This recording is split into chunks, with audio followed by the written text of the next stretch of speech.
धाकड़ खबर, बेखौफ सुबह बेबाक अंदाज। धाकड़ खबर के न्यूज़ रूम से मैं आपके साथ हूं अकरम रईस खान। भोपाल यानी मध्य प्रदेश की राजधानी से सामने आई वो तस्वीरें अभी तक आपको याद होगी, जहां जहीर नाम के एक चाय दुकानदार, जो इनकी घर के नीचे ही चाय की दुकान थी, उस पर बैठे हुए थे। उसी दौरान पुलिस वाले 56 इंच का सीना लेके वहां पहुंच जाते हैं। कहते हैं नाइट कर्फ्यू लागू हो चुका है, दुकान कैसे खोल रखी है। और उसके बाद जहीर के बेटे को उनकी दुकान में तोड़फोड़ करते हैं और फिर घर में जाके ऊपर महिलाओं यानी कि छोटी सी बच्ची को भी मारते हैं और पूरे घर का सत्यानाश कर देते हैं और उठा के इन बाप बेटों को जेल में डाल देते हैं। वो तस्वीर याद है कि भूल गए? अब ऐसी एक तस्वीर उत्तर प्रदेश के मुरादाबाद से आपके सामने रखने जा रहा हूं। ये तस्वीरें देखते हुए थोड़ा सा ये सोचिएगा कि सामने जब मुल्लान नजर आते हैं तो ये पुलिस वालों का सीना 56 इंच का हो जाता है, वरना इन्हें अपनी औकात का तो पता ही है कि कहां पे इन्हें गुर्राना है और कहां पे दुम हिलाना है। आप आ रहे दिल्ली में आ जाइएगा कभी, साउथ दिल्ली के अंदर रात को जब कुत्ते भौंकते हैं ना, नींद नहीं आती, जो वीआईपी कोठियों में लोग रहते हैं, तो वो 100 नंबर डायल करते हैं, अबे यहाँ के कुत्ते भगा, हमें नींद नहीं आ रही है। ये औकात होती है इनकी। लेकिन जहां सामने दिख जाए कि नाम क्या है जहीर, वहां 56 इंच का सीना हो जाता है। लेकिन मुझे लगता है वो तस्वीरें आपके सामने रखूं उससे पहले अखबारों को हाल तो देख लीजिए। लोकल के जो पत्रकार हैं आज, उनकी भी जहनियत कितनी गंदी हो चुकी है, उससे आपको अंदाजा हो जाएगा। ये आपके सामने अखबारों की कटिंग रखा हूं एक के बाद एक। इन अखबारों की कटिंग के मुताबिक मुरादाबाद में पुलिस वाले कोहिनूर तिराहे पर खड़े होकर, ये कटघर थाना क्षेत्र के अंदर आता है कोहिनूर तिराहा, यहां पर खड़े होकर लोगों से मास्क का पालन कराने की कोशिश कर रहे होते। उसी दौरान स्कूटी पर सवार होकर वसीम आता है। पुलिस वाले उसे कहते हैं तूने मास्क क्यों नहीं लगा रखा? बस वो आओ देखता है ना ताओ, और पुलिस वाले की सीधे वर्दी पे हाथ डाल देता है, दरोगा के साथ मारपीट शुरू कर देता। इसी बीच वसीम का छोटा भाई अजीम, ये अखबार में छपी स्क्रिप्ट है जो मैं आपको पढ़ के सुना रहा हूं, डिस्क्रिप्शन में लिंक लगा दूंगा, उसको आप भी पढ़ सकते हैं। और जो पुलिस वाला इस खबर को देख रहा हो वो अखबार भी पढ़ सकता है, क्योंकि उसी के द्वारा लिखी एफआईआर के आधार पर अखबार ने खबर छापी है। बेशर्मी की, बेहयाई की कोई हद होती है। कम से कम पत्रकार कुछ तो सच लिखता। बड़े पुलिस वाले ने एफआईआर दर्ज कराई थी, ठीक है। तो उसके बाद अजीम भी आ जाता है। अजीम आके वहां पे उसे भिड़ जाता है पुलिस वाले से। इसके बाद बताया गया कि वसीम तो मौका निकाल के भाग जाता है, लेकिन अजीम पुलिस के हत्थे चढ़ जाता है। जिसके बाद मुरादाबाद कटघर थाने की 10 सराय चौकी पर तैनात प्रभारी मयंक गोयल, नाम से ही समझ लीजिएगा मानसिकता दिमाग में कहां से चलती है, वो एफआईआर दर्ज कराता है वसीम के खिलाफ और अजीम के खिलाफ। कहता है मैं वहां पे चेकिंग कर रहा था और मैं मास्क के लिए सबको बोल रहा था, उसी दौरान इन लोगों ने मुझ पे हमला कर दिया, मेरी वर्दी फाड़ डाली, मेरा पिस्टल छीनने की कोशिश की, इसलिए इनके खिलाफ एफआईआर दर्ज की जाए। एफआईआर दर्ज हो चुकी है, इनको जेल में डाला जा चुका है। बताया जा रहा खबर के मुताबिक अजीम गिरफ्तार है और वसीम अभी फरार है। अब यहां कहानी में दूसरा मोड़ आता है, लेकिन उससे पहले कुछ और चीज जान लेना जरूरी है। ये दोनों भाई जो हैं दूध के व्यापारी बताए जा रहे हैं, मतलब डेयरी कर रखी है इन्होंने। इनकी रफी नाम से डेयरी है कोहिनूर तिराहे पर, और वहीं इनका घर है, मतलब घर के नीचे ठीक उसी तरीके से जैसे जहीर की चाय की दुकान भोपाल में घर के नीचे थी, वैसे ही इनकी रफ़ी नाम से डेयरी है। बताया जा रहा है कि अपनी दुकान पर बैठे हुए थे दोनों भाई और उसी दौरान पुलिस वाले वहां पे आ गए। पुलिस वालों ने जो नंगा नाच नचाया वहां पे, या नंगा नाच दिखाई, जो गुंडई की इंतहा की हद पार कर दी। तस्वीरें सामने आने के बाद भी मुरादाबाद पुलिस अपने इस दरोगार पुलिस वाले के खिलाफ कोई एक्शन नहीं ले रही है, उस पर भी सवाल उठाना लाजमी है। लेकिन पहले आप तस्वीरें देखिए, मैं टुकड़ों में कुछ चीजें आपके सामने रखने जाता हूं। पहले सड़क का नजारा देखिए कि कैसे इसको पकड़ के ले जाने की कोशिश कर रहे हैं ये पुलिस वाले।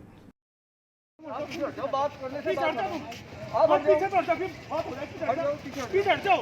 अरे बात करने दो ना, पीछे हट जा। अरे रुक जा, चल सामने खड़ा। पीछे तो हट जा, चल सामने खड़ा रहो। चल छोड़ दे, चल पीछे पीछे अरे पीछे हट जा भाई, पीछे तो हट जाओ।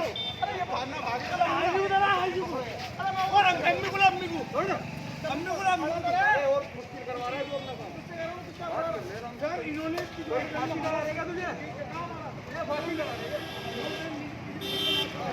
पेट चलाया नहीं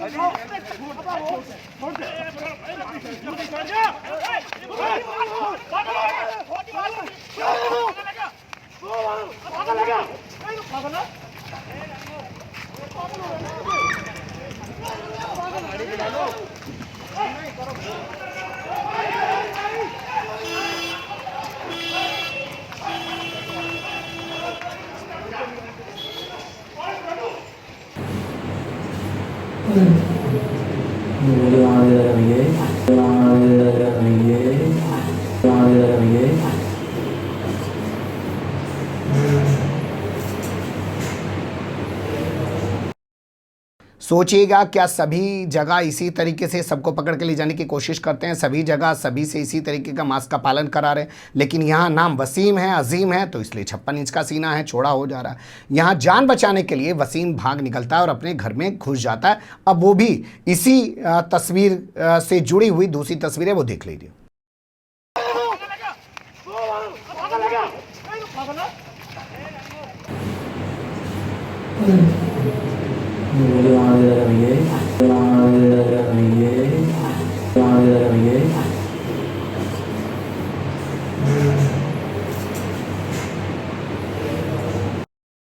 इसके बाद ये पुलिस वाले ठीक उसी स्टाइल में, जैसे भोपाल में पुलिस वाले घर में घुस जाते हैं, ऊपर चले जाते हैं, फिर जहीर के परिवार की जो महिलाएं हैं, बच्चियां हैं, उनके साथ मारपीट करते हैं। यहाँ देखिए 2 महिलाएं सामने आपको नजर आ रही हैं। पहले एक पुलिस वाला एक महिला को मारता है, फिर दोनों पुलिस वाले कितनी बेगैरती, बेहयाई, बेशर्मी के साथ अपनी गुंडई का नंगा नाच दिखाते हैं, देख लीजिए।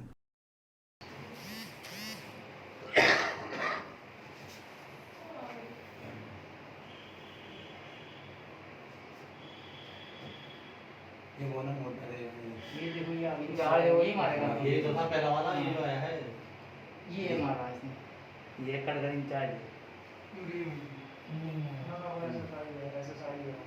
ऐसे चुप पीछे ना आए, ऐसे चुप नहीं पीछे ऐसे तो रोक रहा है, ऐसा चलो कोई नहीं कर रहा ये मार देता है। अरे मोबाइल को निकालो, इसे निकालो भाई जल्दी। अब अखबार में छपी हुई खबरें और ये जो सामने आई तस्वीरें हैं, इनके हिसाब पे झूठ, सच, गलत, सही, जो भी कुछ तय करना है वो आपको तय करना है। लेकिन सोचिएगा कि उत्तर प्रदेश हो, मध्य प्रदेश हो, सामने अगर जहीर है, वसीम है, अजीम है, तो किस तरीके से पुलिस गुंडा राज या गुंडई का अपना आतंक जो है वो दिखाती है। इसके अलावा और जगह तो इन्हें अपनी औकात पता चल ही जाती है। देखा था ना कैसे दिल्ली के अंदर जो बीजेपी का प्रदेश अध्यक्ष हुआ करता था मनोज तिवारी, कैसे डीसीपी को थप्पड़ मार रहा था जब सिग्नेचर ब्रिज का उद्घाटन हुआ, अरविंद केजरीवाल के प्रोग्राम में ज़बरदस्ती घुसने की कोशिश कर रहा था। क्या उस डीसीपी की औकात हो पाई थी मनोज तिवारी के खिलाफ कोई एक्शन लेने की? ये तस्वीर भी आपको याद होगी।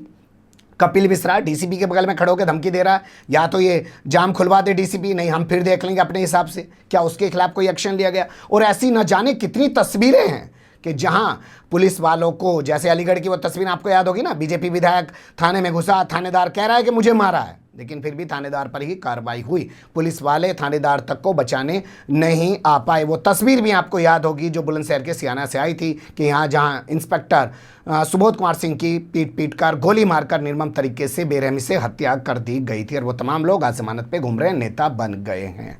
तो सवाल उठना लाजमी है कि क्या अब ये तस्वीरें सामने आने के बाद मुरादाबाद के जो एसएसपी हैं या जो डीएम हैं या जो बड़े अधिकारी हैं, क्या वो इन पुलिस वालों के खिलाफ कोई एक्शन लेंगे? और क्या एक्शन सिर्फ इतना ही लिया जाएगा कि इनको सस्पेंड कर दिया जाए? क्यों ना इनके खिलाफ एफआईआर दर्ज हो और इनको जेल में उठा के डाला जाना चाहिए। और जिस बेरहमी से इन्होंने इस परिवार के साथ ये अत्याचार किया है, वही लठ इन पर तोड़ना चाहिए ढंग से, ताकि इनको भी पता चले कि लठ कैसे बजाते हैं। इनको तो इज्जत औरतों की भी नहीं रही है, क्योंकि औरतें भी तो मुल्लान परिवार की है ना। बने रहिएगा धाकड़ खबर के साथ। फिलहाल कमेंट्स के रूप में आप लोग अपनी राय दे सकते हैं, खबर को लाइक कर सकते हैं, चैनल को सब्सक्राइब कर सकते हैं और ज़्यादा से ज़्यादा हमारी खबरों को शेयर कर सकते हैं। फिर ऐसे ही किसी सुलगते हुए या उलझते मुद्दे लेकर मैं आपके सामने हूँगा हाजिर। फिलहाल अभी मुझे दें इजाज़त।